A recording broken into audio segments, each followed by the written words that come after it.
Hello, friends, and welcome back to Stories About Entitled People. Our first story about Karen, who did her own internet investigation and filed a complaint against OP. Don't forget to subscribe to our channel if you're new here and turn on notifications so you don't miss a new video every single day. And our first story. Karen tries to police the internet. 2 days ago, June 2nd, I received in the post, mail to the Americans out there, a letter from my work. A letter with a first-class stamp. A letter that had the words private and confidential written upon it. One does not receive such letters from where I work unless you have done something either very right or very, very wrong. As far as I'm aware, I'd done neither, so I was unsure to what I owed the privilege of receiving such correspondence. I opened the letter to try and discern its purpose and what I'd done to receive it. It was a letter telling me I had a disciplinary hearing today, June 4th, due to a social media comment. WTF. I hadn't mentioned anything about my job in literal months. Before Christmas, I think. And they didn't specify in the letter what it was that I'd said, so I had to wait. I get anxiety bad, and I have a heart condition. I got to deal with not eating properly and chest pains for 2 whole days from the stress of this letter, and since I live with my mother, she also knew. I was allowed to bring her to the meeting with me too. But she's as anxious as me, so she barely slept since the letter arrived. Today at 10 a.m. is when the meeting takes place. We started work at 4 a.m., so I had to survive 6 hours at work with the chest pains and the not knowing. I got in there and my manager was absolutely lovely. The comment that got me dragged into the office? I'd stated that I find a rainbow shirt designed by Harvey Price, disgraced glamour model Katie Price's son, is hideous, and some B took offense to this. This entitled petty cow decided to find my profile, check my place of work, and make a complaint to the head office in an attempt to get me fired because I hold a different opinion to her. I'm sorry for not bowing and scraping at the feet of Harvey Price, but I'm not going to call his design beautiful just because he's disabled. My manager basically laughed, told me to take my workplace off my profile, and said words to the effect of, had she complained in our branch instead of to head office, she'd have been laughed out of the building. Effing Karen. And our second story. Man calls me the F word when I serve him his order exactly how he asked for it. Some background. I used to work at a family restaurant in my small town as a waiter/cook. I also dropped out of high school after sophomore year, but I got my HSED through a technical college. I'd often be scheduled to work then since the majority of our staff was high school girls. I was the only male waiter working at this small family restaurant, and the people who worked that day were the owner and her son, who usually cooked during the busy afternoons. Most adults worked first shift in my town, and kids were at school, so it's super slow early in the day. This story takes place on a Monday, and I was the only one at work other than my owner, who was in a small back office doing whatever the hell she does. I'm tending to a few elderly customers who've already been served their food when in walks a man and what I presume to be his son. I've never seen either of them before, and this is a small town, so I figure that they're just passing through and stop to get some breakfast. They take a seat at a table, and I bring them their menus and ask them what to drink. The dad makes a comment about how he's never had a male waiter before, and I just shrug it off because it wasn't the first time someone said this. I get their drinks, blah, blah, blah, then wait till they're ready to order. The son orders a Mexican omelet. Easy. The dad orders the French toast. Now, almost all French toast has some cinnamon in it, but ours has way more than usual. We even call it cinnamon French toast on our menu. The dad asks for double the cinnamon. I can't imagine that'll taste any good since cinnamon is a very strong tasting ingredient. AD is a-hole dad. Me. Sir, I can add a little more cinnamon if you'd like, but the recipe already has a lot in, so double the cinnamon might taste a little overpowering. AD. I didn't order your opinion. Me. But sir, AD. As I said, double the cinnamon. He's literally yelling at me, so I stop trying to talk sense into him. The son looks embarrassed, and I give them my friendliest smile and tell them that I'll be right out with their orders. I go into the back and I poke my head into the owner's door just to warn her that we are about to have a customer complaint. She heard the shouting and makes me fill her in. She then goes out to talk with the man herself and gets basically the same response. I make the French toast with the insane amount of cinnamon, and I serve that and the omelet before leaving to do a coffee round. One bite in, and the dad's already screaming at me. I come back to his table and ask him what's wrong in my most friendliest of voices. "You put way more than twice the cinnamon in this. What the hell is wrong with you?" I assure you, sir, that is exactly what you ordered. "Do you think I'm stupid? I'll have you fired for this. F-word." I was rather speechless at this point because I never had someone scream that at me. The son looked about ready to jump out the window, and even the owner, who had come out of her office when the screaming started, looked shocked. I'm not feminine in any way. I don't have a girly voice, but my hair is so blonde it's almost white. I had a girlfriend at the time, but I had never been called gay before.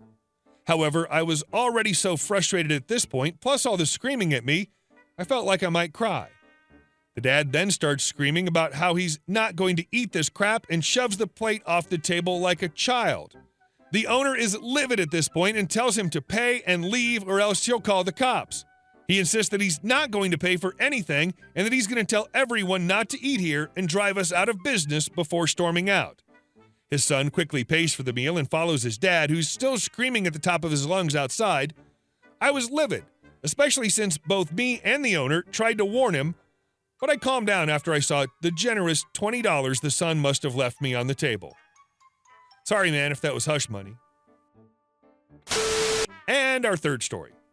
Cut my work in half? Won't hear any complaints from me. I work for a general contracting company, GC, in construction. Our job is to handle the subcontractors, SC, the smaller companies that do specific types of work, and make sure they're all doing what the designer, engineer, and client want. For quite a while, the name of the game has just been document management in my department. We get a document from the SC, we push it to the designer and engineer, get the document back, then push it to the client. Basically, we just play hot potato with the documents. I handle about 100 of these every week. Generally, about 1 to 3 per week will have some kind of problem, either caused by a mistake by me, someone else, or the computer system. My manager has gotten increasingly frustrated about these mistakes as time has gone on. I've tried many times to explain the difficulty, much of which is out of our control, of getting every document processed perfectly. He doesn't want to hear it.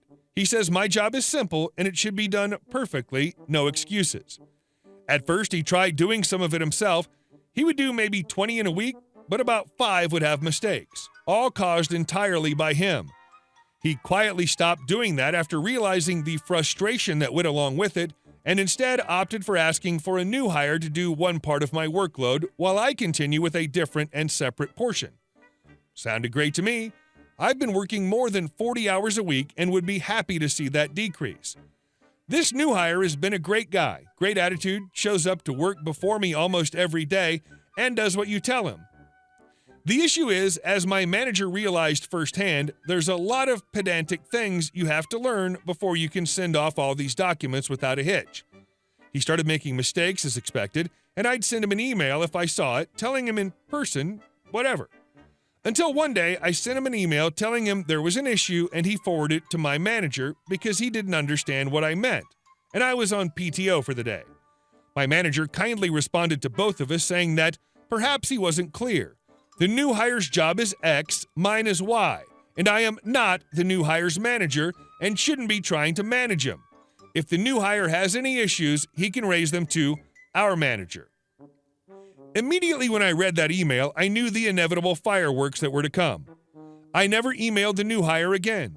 We still talk, we're friendly, but I never answer his questions, never point out his mistakes, and certainly never touch any work that would fall in his territory.